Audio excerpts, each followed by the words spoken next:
We finished all the Lighthouse Keeper stories that were in the classroom, however found this story, which is also based around living on the coast and all about a brave cat. Hope you enjoy it. The Mousehole Cat. At the far end of England, a land of rocks and moorland stretches itself out into the blue-green sea. Between its high headlands lay tiny sheltering harbours where the fishing boats hide when the winter storms are blowing. One of these harbours is so small, and the entrance between its great stone breakwaters is so narrow, that fishermen call it the Mousehole. The people who lived in the cottages around the harbour grew fond of the name, and they call the village Mousehole to this day. They say it in the Cornish way, Mousehole, but you may say it as you choose. Once there lived a village cat whose name was Mouser. She had an old cottage with a window overlooking the harbour, an old rocking chair with patchwork cushions, and an old fisherman named Tom. Mouser had many kittens in her time, but they had all grown up and left home. Her eldest son kept the inn on the quayside. It was noisy and smoky, and his man had once spilled beer on Mouser's head as he was drawing a pint, so she didn't go there very often. One of her daughters kept the shop on the corner. It was busy and crowded, and her lady had once stepped on Mouser's tail as she was weighing out some vegetables, so she did not go there very often either. Sometimes Mouser felt that her children had not trained their people properly.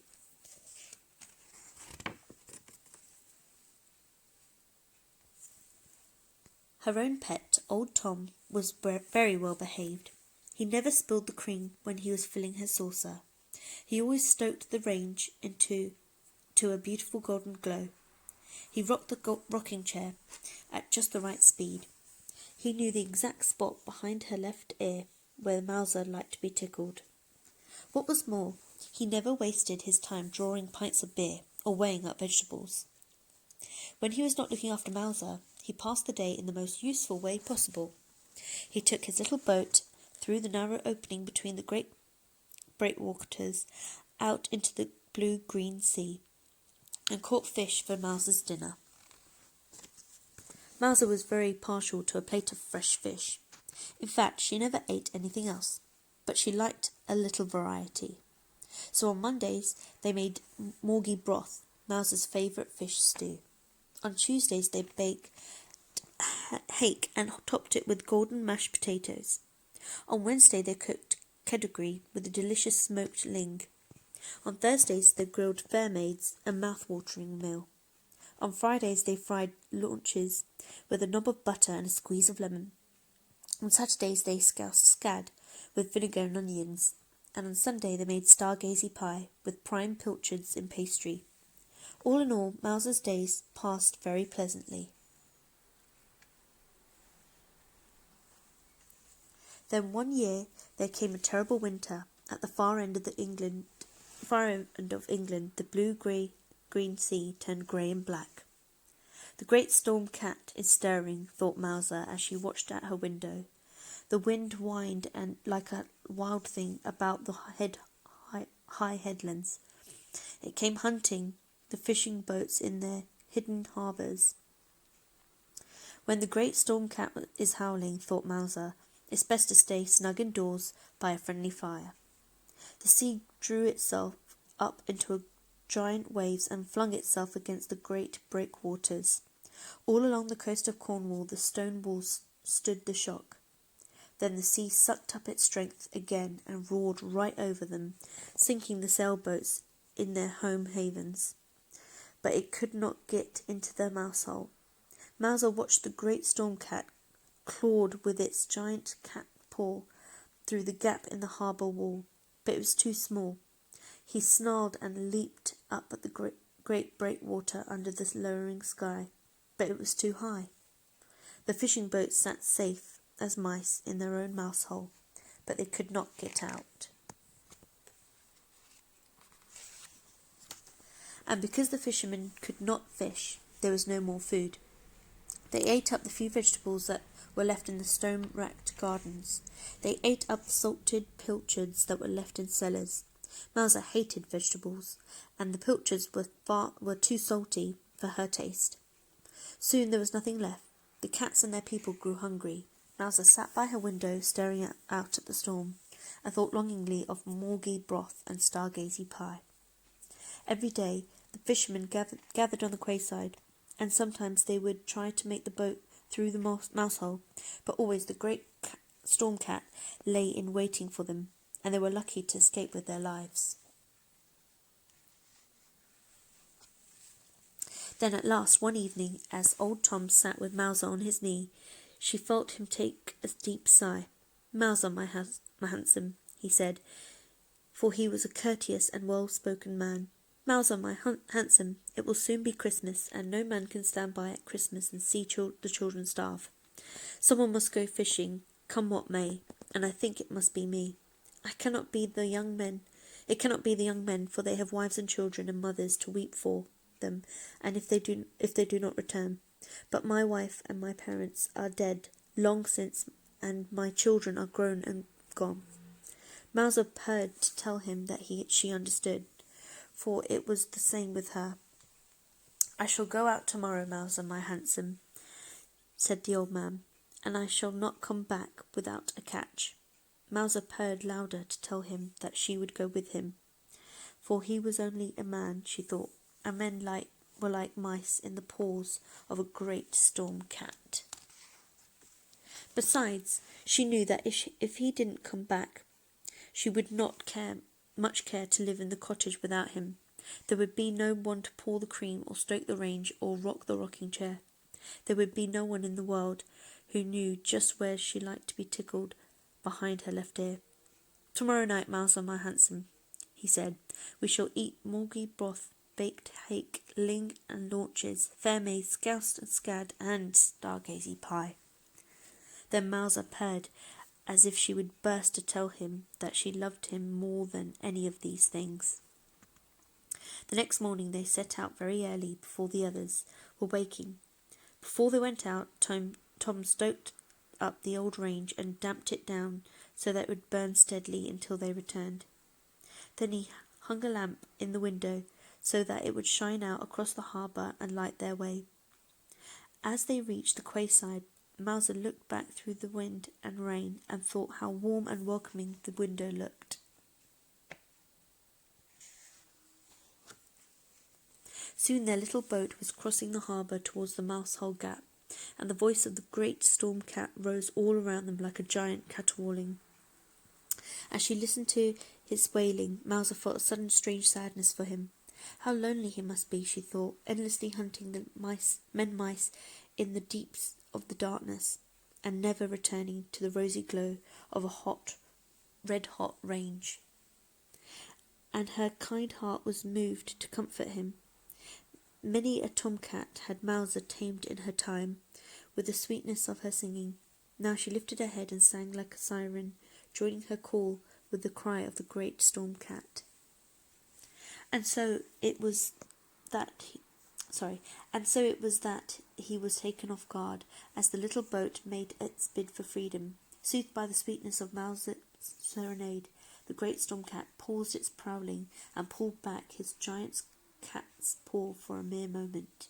Swiftly the little boat passed through the mousehole and out into the open sea. Then the great storm cat played with them as a cat plays with a mouse. He would let them loose for a little as they fought their way towards the fishing grounds. Then down would come his giant cat's paw in a flurry of foam and water, but he did not yet strike to sink them, for that would have spoilt his sport. When they reached the fishing grounds, the sea was so rough that it was hard to put out the nets. "I fancy you must sing again, Mouser, my handsome," said Tom, "for your voice seems to soothe the sea like the sirens of old." So Mouser sang again, longer and louder than she'd ever sung before. Indeed, old Tom was forced to block up his ears so that her siren song should not distract him from the business of fishing. And again the great storm cat paused in its play and sang with her until the nets were safely shot. All day they fished in the seething sea. The waves were so high and the clouds were so low that they soon lost sight of the shore. And all the time the great storm cat played with the little boat, striking it, then losing it, but never quite sinking it. And whenever his claws grew too sharp, Mouser would sing to them, so to soften the edge of his anger. As the evening came down, they hauled into the nets, into the belly of the boat, tumbled ling and launches, scad, hake, and fair maids, enough fish for a whole cauldron of moggy broth, enough pilchards for half a hundred stargazy pies. Mouser, my handsome, we are all saved, said Tom, if we can bring this haul home to harbour. But Mouser knew the great storm cat would strike when he saw them run for the shelter of the mousehole. She knew that the game serves only to sharpen the appetite for the feast to follow. It is his meal or mine, thought Mouser, as she looked at the floundering fish in the belly of the boat. Blue, green, and silver, they glistened in the greyness. It made her mouth water to look at them. As she thought of moggy broth murmuring on the top of the range, the stargazy pie growing golden in the oven, Mouser began to purr, and her purring rose like a hymn to the home above the noise of the great storm cat's howling. Such music had not reached the ears of the great storm cat since the dawn of time, for when do cats purr out in the wind and the darkness? Puzzled, he paused in his howling, bending his ear to catch the strange sound. It seemed to him that he had once heard such a song long before, when he was no more than a storm kitten. The great storm cat grew quiet. Gone was his hunger for hunting, for making his meal of mice men. Only the pleasure of the purring remained. Then the great storm cat began to purr with Mouser, and as the soft sound grew, the winds waned and the waves weakened. Night fell and the little boat sailed back across the slacking sea. And as they came in sight of home, a strange sight met their eyes. The whole village of Mousehole was shining with light, and lanterns gleamed along both arms of the harbour. For when the people of Mousehole had woken to find old Tom's boat missing and the light left in his window, they knew he had gone out to find fish for them, or to perish on the deep water. All day they had watched and waited, staring out into the cloud-wrecked sea, but they could see no sign of him. And when night fell, the women went home and set candles in their windows, and every man lit his lantern and went down to the harbour walls.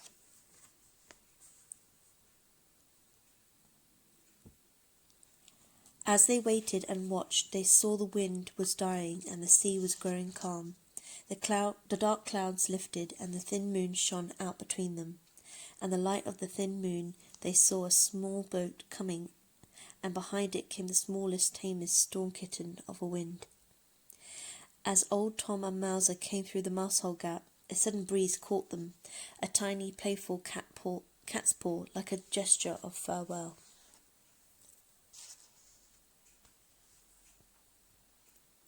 There was a great deal of cooking in Mousehole that night. The people made a whole cauldron of moggy broth. They baked hake, cooked kedgeree, grilled fair maids, fried launches, scoused scad. They baked 100 stargazy pies. Then people and cats, they feasted together until the hunger was no more than a memory. And every year since that day, at the inn on the quayside, the people of Mousehole hold a fish feast on the night before Christmas Eve and raise their glasses in memory of old Tom. And every year in the yard at the back of the inn, the cats of Mousehole gather and raise a great howling in memory of old Mouser. And every year folk come from all over Cornwall at Christmas time to see Mousehole lit up with 1,000 lights, shining a message of hope and a safe haven to all those who pass in the peril of the sea.